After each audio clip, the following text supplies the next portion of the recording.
Hello students, how are you all doing? I hope all of you are doing really well. So students, in this class, we are going to study the third part of the chapter, The Happy Prince. We have stopped at a very interesting point where the swallow decides to stay with the happy prince forever. He also knows that he will not be able to fight the cold weather of that place.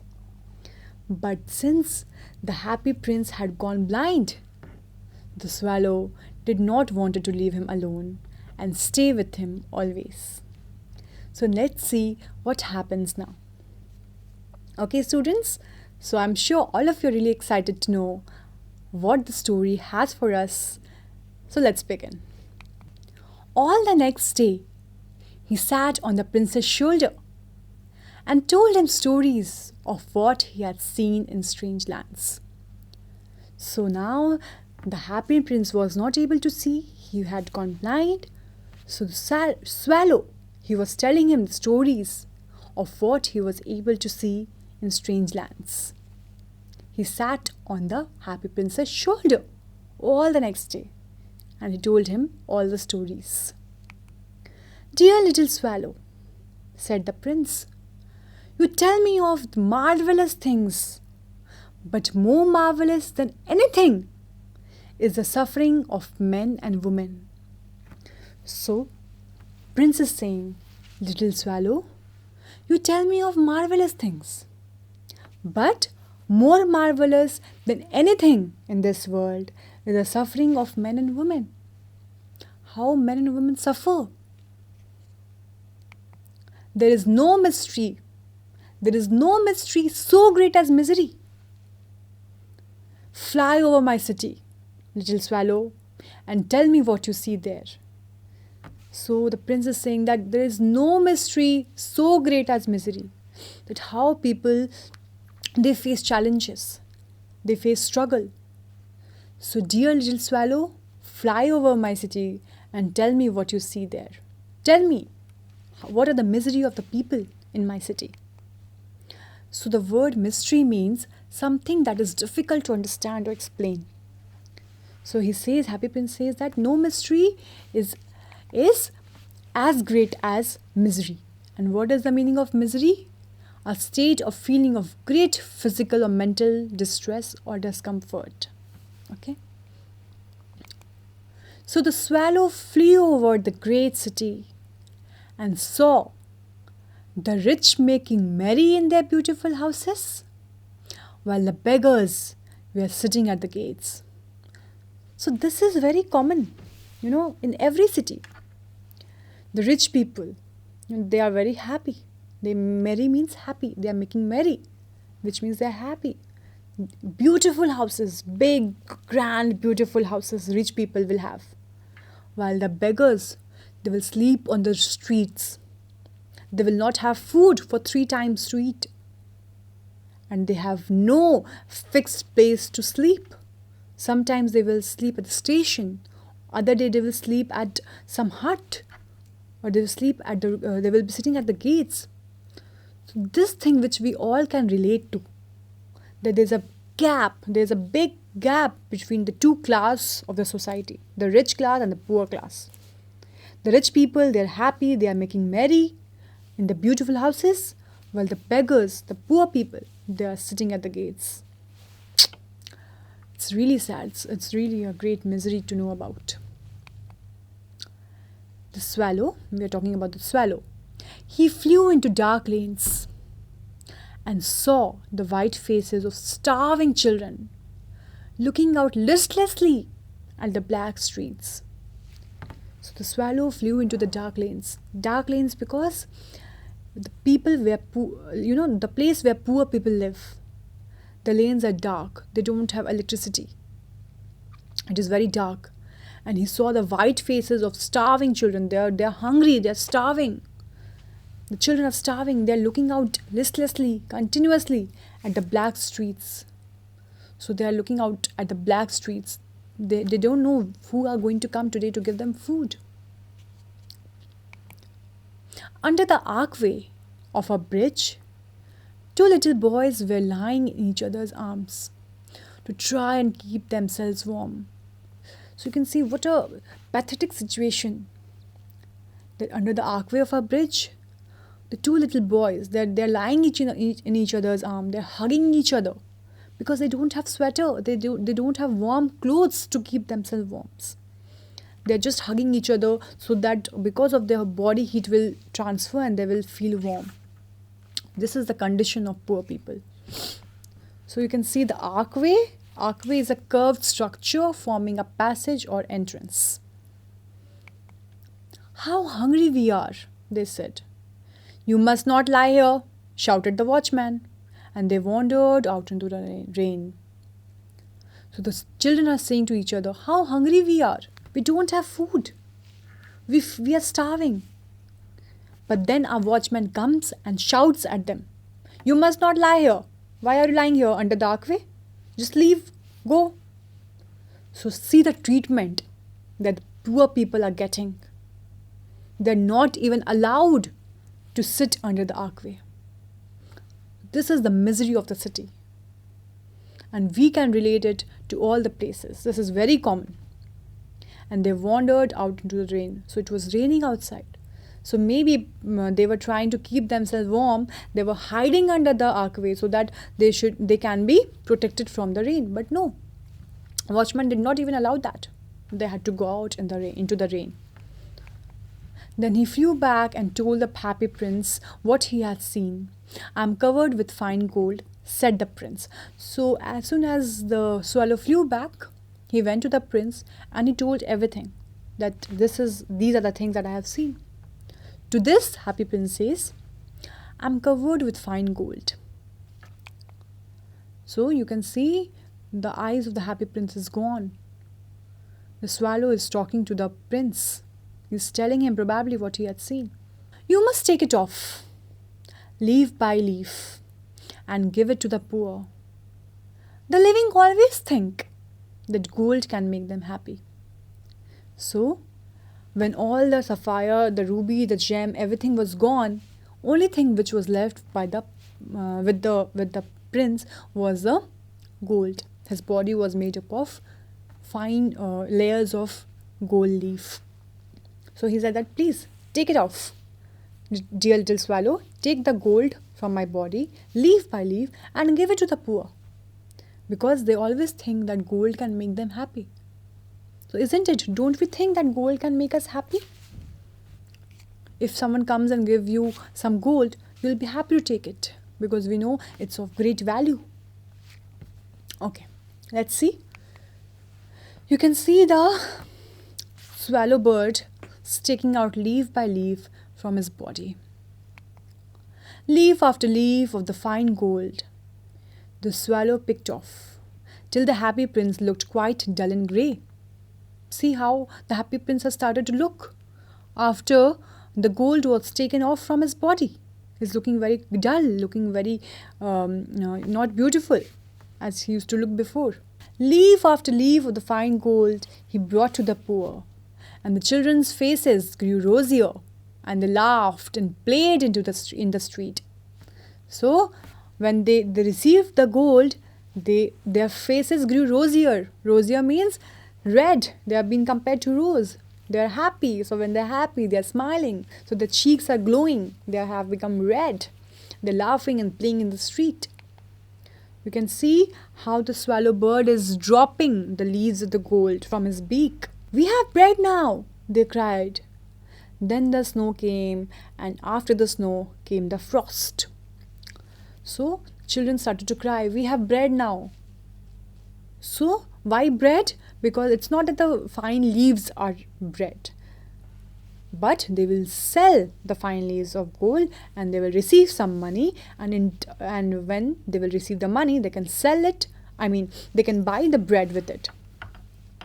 But after some time, the snow came, and after the snow came the frost. You can see in this picture, students. The streets looked as if they were made of silver.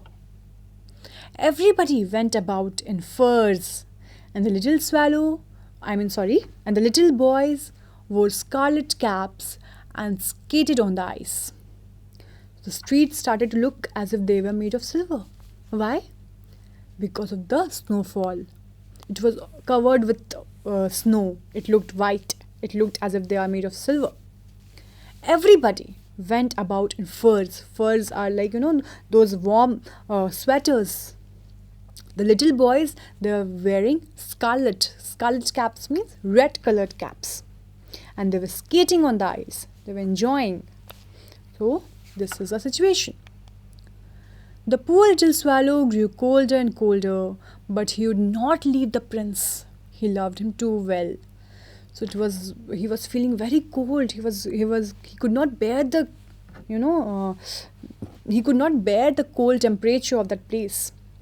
But still, he did not fly to Egypt. He stayed with him. He stayed with the happy prince because he loved him too much. You can see the snow is falling, and the swallow is shivering in the cold. He picked up crumbs outside the baker's door when the baker was not looking and tried to keep himself warm by flapping his wings. So for food, somehow he went out of the baker's shop and he picked up crumbs when the baker was not looking at him, and he tried to keep himself warm by flapping his wings so that he can survive. You can see this is the baker's shop and the snow is lying all around. Swallow has gone to pick up the crumbs when the baker was not looking at him. But at last he knew that he was going to die. He had just enough strength to fly up to the prince's shoulder once more. So he knew that he is going to die. He don't have so much of strength, to fight the cold. And he had only that much of strength that he could fly to the prince's shoulder just one more time. So you can see he had reached up to the prince's shoulder. "Goodbye, dear prince," he murmured. "Will you let me kiss your hand?" So he's saying that, "Will you let me kiss your hand? Goodbye." "I am glad that you are going to Egypt at last, little swallow," said the prince. The prince is thinking that he is saying goodbye because he is going to Egypt. "You have stayed too long here, but you must kiss me on the lips, for I love you." So he's saying that it's better that you are going to Egypt. You have stayed a long time with me. And before leaving, you can kiss me on the lips because I love you. "It is not to Egypt that I am going," said the swallow. "I am going to the house of death. Death is the brother of sleep, is he not?" So the swallow says, "No, dear prince, I am not going to Egypt. I am going to the house of death. I am going to die. And death is the brother of sleep. Is he not?" He is asking a question. Is he not? Is not sleep the brother of, is not death the brother of sleep? And he kissed the happy prince on the lips and fell down dead at his feet. So as soon as he kissed the happy prince, he fell down dead. He was dead. And he fell down at his feet. You can see the bird is no more. The bird died because it was so much cold there that he could not survive. At that moment, a curious crack sounded inside the statue, as if something had broken. So as soon as the bird died, there was a sound that came from the statue. And that sound was as if like something had broken. The fact is that the leaden heart had snapped right in two. It certainly was a dreadfully hard frost. So what happened? As soon as the bird died, Prince's heart also broke. It broke into two pieces.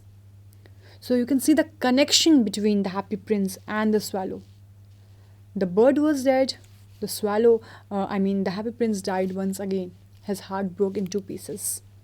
Early the next morning, the mayor was walking in the square below in company with the town councillors. So the mayor was walking in company means along with. He was accompanied by the town councillors. As they passed the column, he looked up the statue. So they were passing the column on which the happy princess statue was established. So they looked up at the statue, this statue they're talking about. Dear me, how shabby the happy prince looks, he said. How shabby indeed, cried the town councillors. So they're saying that how shabby. Shabby means very dirty, very ugly. So happy prince is looking so dirty. How shabby indeed, cried the town councillors, who always agreed with the mayor, and they went up to look at it. So whatever mayor says, the town councillors will agree and they will repeat, and they went to look at the happy prince. The ruby has fallen out of his sword. His eyes are gone, and is golden no longer, said the mayor. In fact, he is little better than a beggar. So you can see the happy prince's statue was compared to a beggar. He's just saying he's little better than a beggar. Not compared, but just a little better than a beggar. The ruby has gone, the eyes are gone, the sapphire is gone, and his body is no longer golden. It has turned all grey. It's looking so shabby. Little better than a beggar, said the town councillors. So I told you, they always repeated what the mayor said. And here is actually a dead bird at his feet, continued the mayor. We must really issue a proclamation that birds are not to be allowed to die here. And the town clerk made a note of the suggestion. So you can see what they're saying, that they will issue a proclamation, they will take out a notice that birds should not be allowed to come and die at the column. So as if the birds will read a notice and they will decide, oh, we should not die here, it's not allowed. So they pulled down the statue of the happy prince. As he is no longer beautiful, he is no longer useful, said the art professor at the university. So basically the statue of the prince was kept there to beautify the place, to make it look more beautiful. So the art professor of the university says that he is no longer beautiful, so he is no longer useful. Let's just pull it down. Then they melted the statue in a furnace. What a strange thing, said the overseer of the workmen at the foundry. So first of all, they melted the statue of the happy prince in a furnace. And when they found something strange, the workmen of the foundry, they had found something strange. You can see in the fire, the body is being melted, or the statue's body, happy prince's body, was being melted at the furnace. You can see there's a heart of the happy prince. This broken lead heart will not melt in the furnace. We must throw it away. So as you know, the heart was made of metal lead. And you know, it's not easy to melt it. So they say, let us just throw it away. It's not going to melt. We'll throw the heart away. You can see they are talking.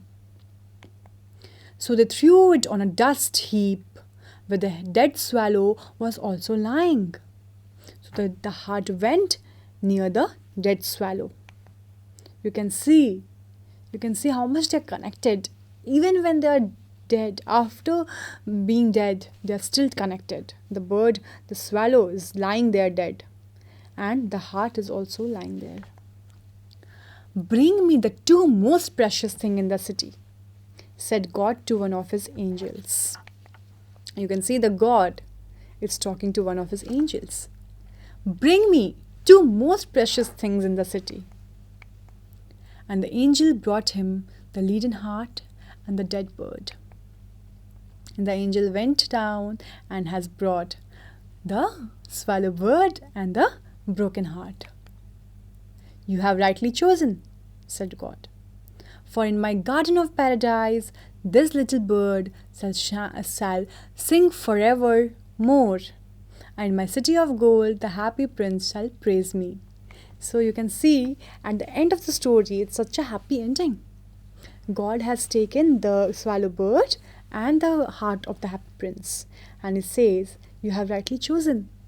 In my garden of paradise, this little bird shall sing forever, and the happy prince will praise me.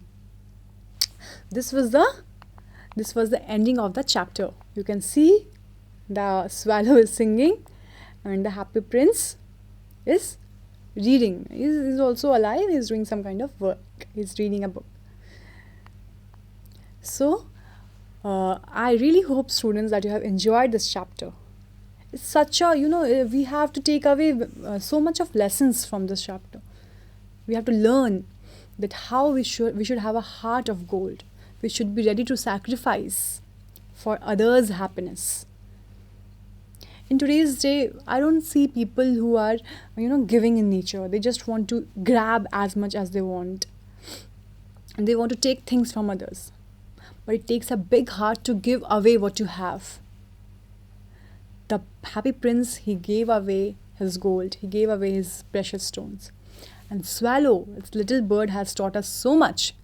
He has sacrificed his life for the sake of the others.